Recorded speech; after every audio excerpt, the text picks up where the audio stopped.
சற்று முன் ஒட்டுமொத்த தமிழகமும் அதிர்ச்சி. தமிழக வெற்றிக் கழக தலைவர் விஜயின் வீட்டில் அதிர்ச்சி. மரணம் குவியும் போலீஸ் படை. என்னாச்சு? உச்சக்கட்ட பரபரப்பு. அதாவது தமிழக அரசியலில் தற்போது தேர்தல் ஃபீவர் பரபரப்பாக போய்க் கொண்டிருக்கும் இந்த நேரத்தில் தமிழக வெற்றிக் கழக தலைவர் விஜயின் வீட்டில் மிகப்பெரிய அசம்பாவிதம் நடந்துள்ளதாக தகவல் ஒன்று வெளியாகியிருக்கிறது. அதுவும் இன்னும் சில நாட்களில்தான் தமிழக சட்டமன்ற தேர்தல் தொடங்க இருக்கிறது. அந்த தேர்தலுக்காக தமிழக கட்சிகள் அனைத்தும் தீவிரமாக செயல்பட்டும் வருகிறது. திமுக, அதிமுக, தமிழக வெற்றிக் கழகம், நாம் தமிழர் கட்சி என அனைத்து கட்சிகளும் தீவிரமான பிரச்சாரத்தில் ஈடுபட்டு வருகிறது. இதில் திமுக, அதிமுக, சீமான் கட்சி போன்றவைகள்தான் தீவிர பிரச்சாரத்தில் ஈடுபட்டு வருகிறது. விஜயின் கட்சியை பொறுத்தவரையில் ஏதோ அவ்வப்போது ஆங்காங்கே மட்டும் பிரச்சாரம் செய்து வருகிறது. பிரச்சாரம் செய்வதற்கே விஜயால் முழுவதுமாக முடியவில்லை என்ற குற்றச்சாட்டுகளும் எழுந்து வருகிறது.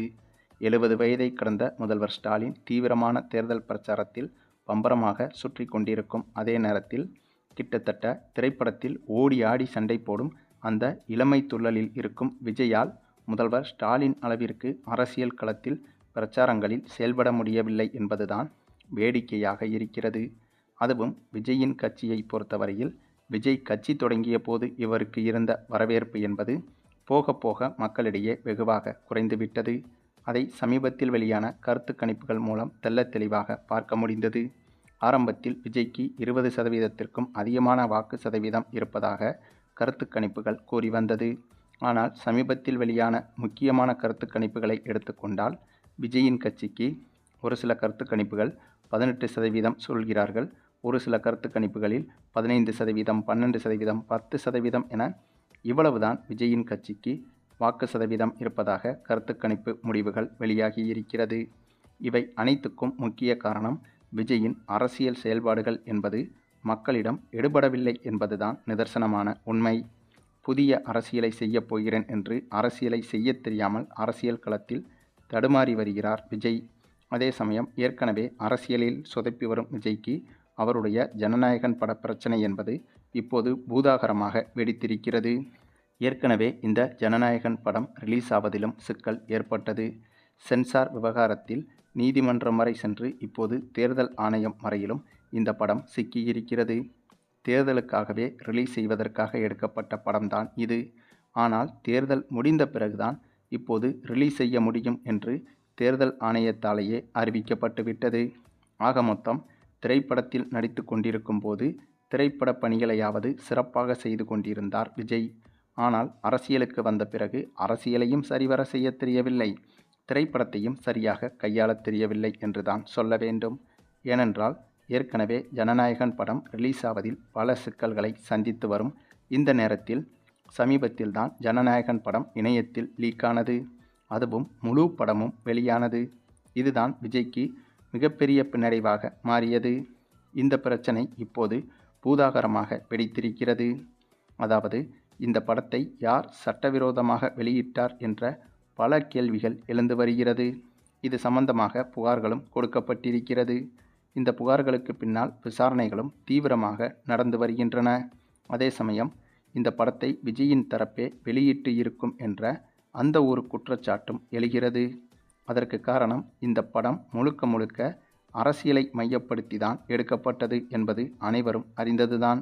ஆகவே இந்த படம் வெளியானால், அதாவது தேர்தலுக்கு முன்பு வெளியானால், இதன் மூலம் அரசியலில் விஜய்க்கு வாக்கு சதவீதம் அதிகரிக்கவும் வாய்ப்புகள் இருந்தது என்பதுதான் பலரது கருத்தாகும். அப்படி இருக்கும்போது இந்த படத்தை தேர்தல் ஆணையம் நிறுத்திவிட்டதால் இந்த படம் மூலம் கிடைக்கும் விஜயின் வாக்கு வங்கி என்பது கிடைக்காமல் போய்விடும். ஆகவே அந்த ஒரு காரணத்தால் தான் படத்தை நாமளே இணையத்தில் கசிய விட்டு விடுவோம் என்று விஜய் தரப்பு எடுத்த அந்த ஒரு முடிவால் தான் இந்த படம் இணையத்தில் லீக்கானது என்ற குற்றச்சாட்டுகளும் எழுந்து வருகிறது. அதே சமயம் இந்த படம் வெளியானால் விஜய்க்கு மன உளைச்சல் ஏற்படும் என்றும், அதனால் விஜயால் இப்போது செய்து கொண்டிருக்கும் அரசியலை கூட சரிவர செய்ய முடியாது என்பதாலும் எதிர்க்கட்சிகள் சிலர் இந்த படத்தை சட்டவிரோதமாக லீக் செய்திருக்கலாம் என்ற குற்றச்சாட்டுகளும் இருக்கிறது. இதில் எது உண்மை எது பொய் என்பது விசாரணையின் முடிவில்தான் தெரிய வரும். அதே சமயம் இந்த ஜனநாயகன் படம் சட்டவிரோதமாக வெளியானதால் விஜய் ரசிகர்கள் பலரும் அவர்களது சோகத்தை பகிர்ந்து வருகின்றனர். அந்த வரிசையில் தற்போது விஜயின் வீட்டு மாடியில் விஜய் ரசிகர் ஒருவர் காவல் கண்காணிப்பை தாண்டி வீட்டு மாடிக்கு சென்று அங்கே ஜனநாயகன் படம் சட்டவிரோதமாக வெளியான சோகத்தால் விஜயின் வீட்டு மாடியில் அந்த ரசிகர் தற்கொலை செய்து கொள்ள முயற்சி செய்ததாகவும் தகவல்கள் வெளியாகியிருக்கிறது. ஆனால் நல்ல வேளையாக எதுவும் நடப்பதற்கு முன்பே காவலர்கள் அதை தடுத்து விட்டனர் என்றும் சொல்லப்படுகிறது. அதுவும் ஏற்கனவே இதேபோல ஒருமுறை சில நாட்களுக்கு முன்புதான் விஜயை பார்ப்பதற்கு காவல் கண்காணிப்பை மீறி விஜயின் வீட்டு மொட்டை மாடியில் ஒரு ரசிகர் இரவு முழுவதும் இருந்துவிட்டு பகலில் விஜயை பார்க்க காத்திருந்தார். இப்போது அதேபோல இன்னொரு சம்பவமும் நடந்திருப்பது பலரையும் அதிர்ச்சியடைய வைத்துள்ளது.